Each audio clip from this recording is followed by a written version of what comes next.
এই হলো চিতল কালিয়া, একটা রান্না যেটা দেখতে কখনো ভোলে না কোনো বাঙালি।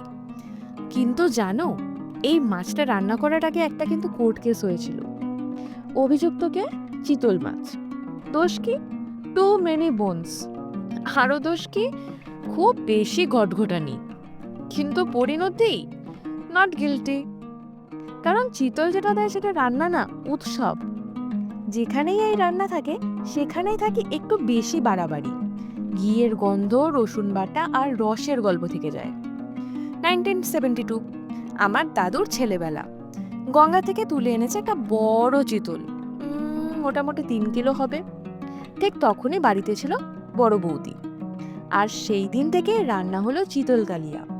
ঘরের বড়রা বসে পড়লো পাত পেড়ে, আর ছোটরা তারা শুধু ভেবেই যাচ্ছে যে কোনটা খেলে কম কাটা পাবো।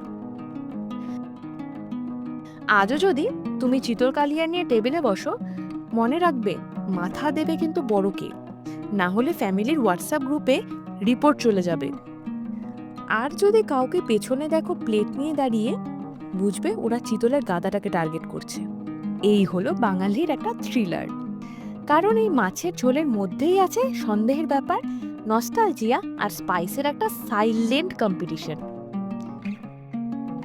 চিতল কালিয়া হলো সেই রান্না যেখানে ঝোল শেষ হলেও কিন্তু গল্প শেষ হয় না। এরকম রান্না আর গল্প যদি তোমরা আরও পেতে চাও, তাহলে লোভনীয় কিন্তু অবশ্যই সাবস্ক্রাইব করতে হবে। সাবস্ক্রাইব করেছো কি? যদি না করে থাকো তাহলে অবশ্যই সাবস্ক্রাইব করে দাও।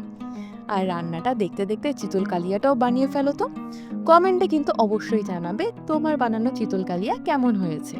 আজ তবে আসি, বাই।